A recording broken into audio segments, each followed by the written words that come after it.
You are listening to The Vocal Technologist. Spoken tech for your ears. Over 30%, just let that sink in for a second. Over 30% of weekly software deployments on the Vercel platform are now initiated by artificial intelligence agents. Not human engineers, but agents. It's a massive shift. I mean, it really forces you to just, completely reconsider the mechanics of the software industry.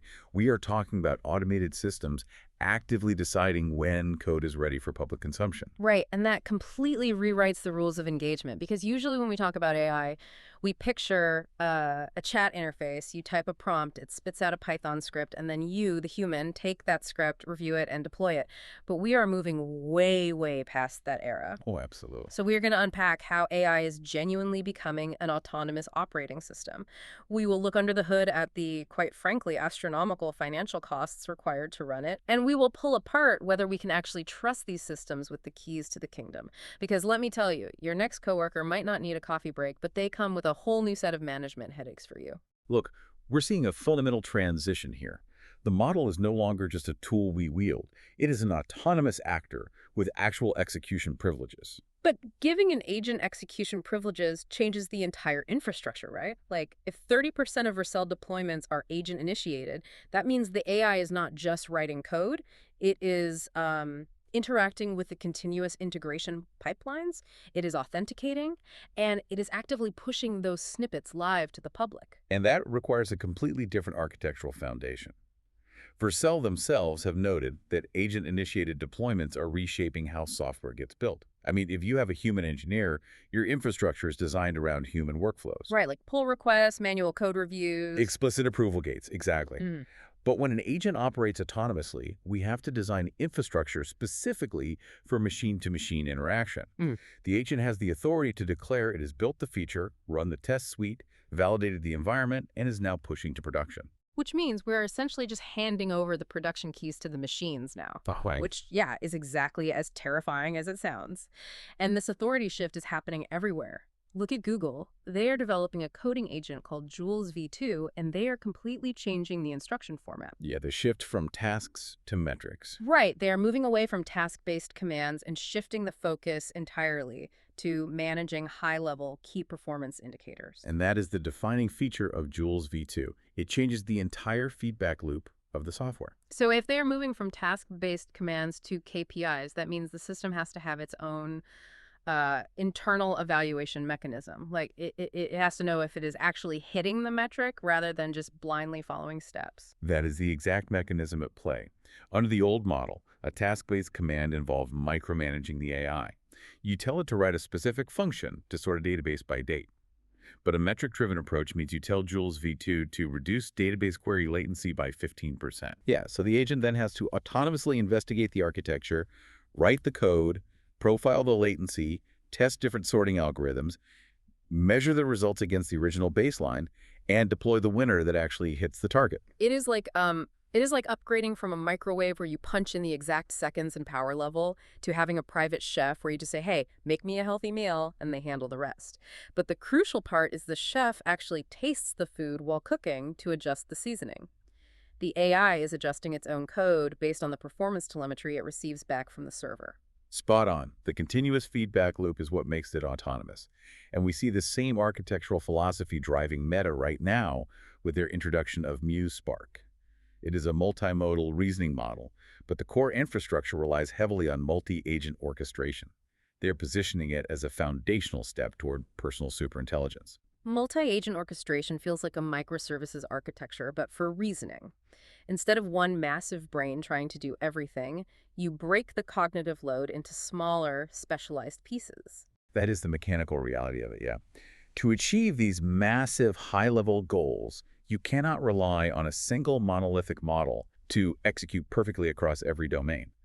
You build a system of specialized agents. Right, so they all have different jobs. Exactly. One agent acts as the researcher gathering data, another operates as the software engineer writing the code, and a third functions as the security auditor reviewing the code for vulnerabilities.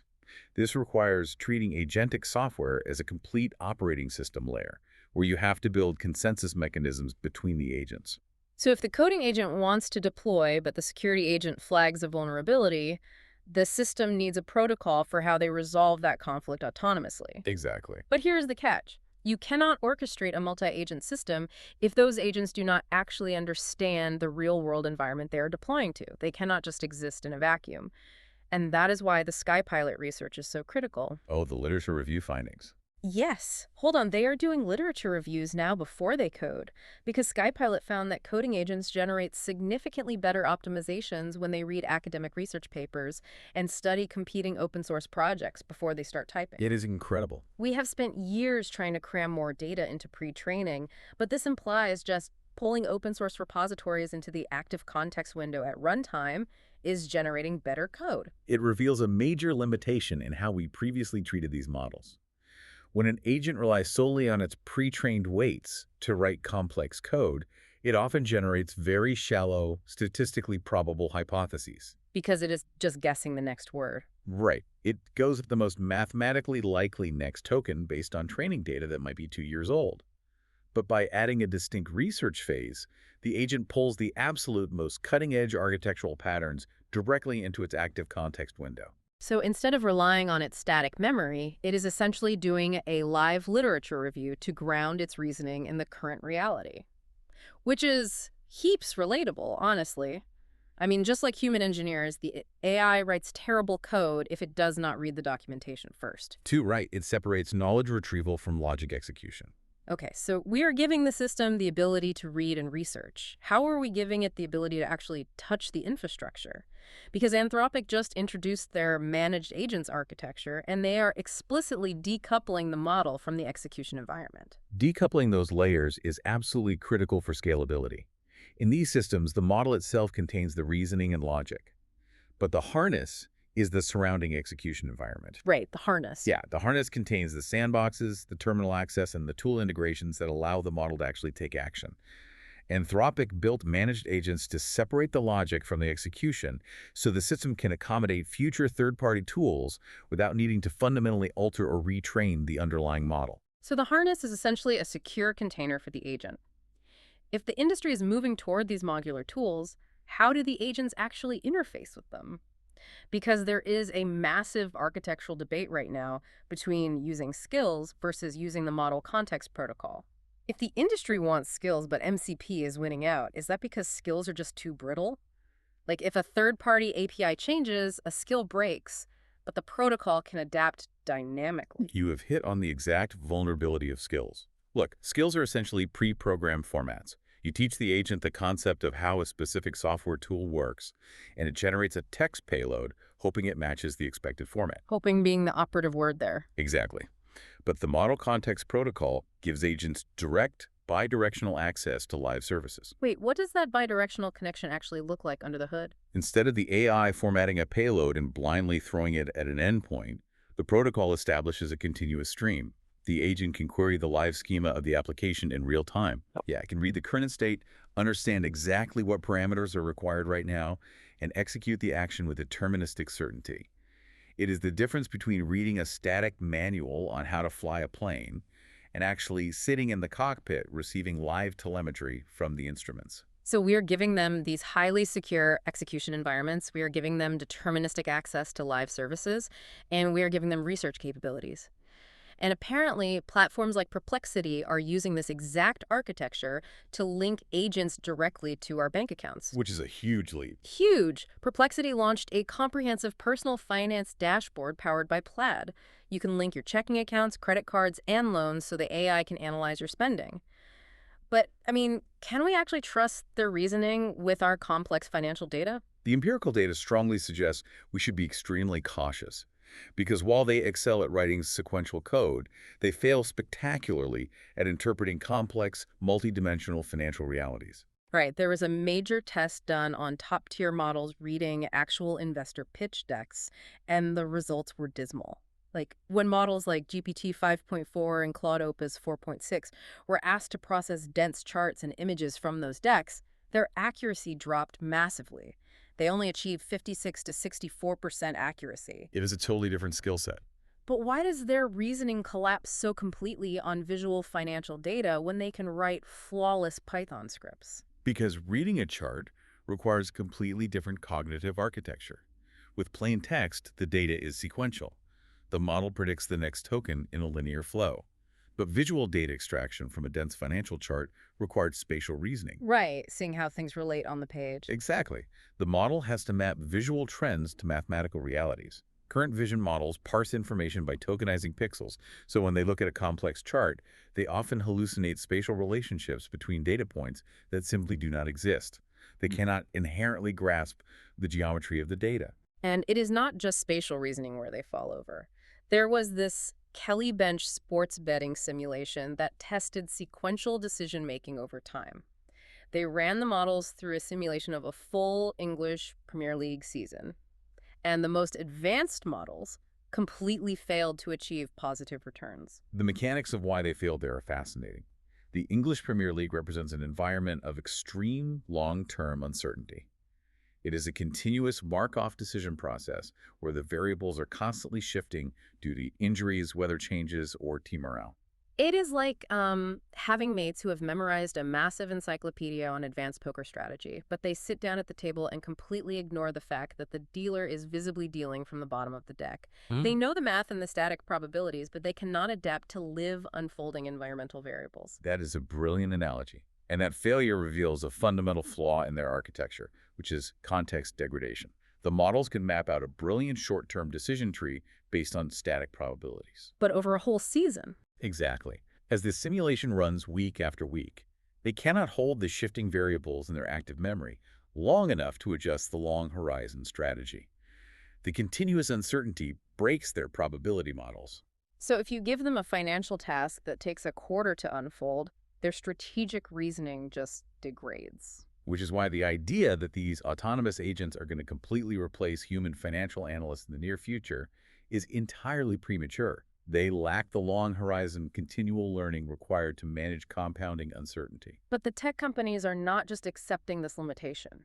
Because these models struggle with long-term reasoning, the industry is trying to fix the problem by throwing unbelievable amounts of raw compute at it. And this brute force approach is creating an entirely new economic reality. The scale of the compute being deployed to mask these reasoning deficits is genuinely difficult to comprehend. Let us look at Meta for a second, because a leaked internal token leaderboard at Meta revealed that the company used 60 trillion tokens over a single month. 60 trillion. Yeah, 60 trillion. To put that in perspective, all the books ever published in human history amount to about 20 trillion tokens.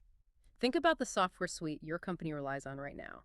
If your enterprise AI is burning through millions of tokens just to troubleshoot a minor bug, the economics of your IT department completely fall apart. Why are they burning through so much compute? It comes down to inference scaling laws, specifically what the industry calls test time compute.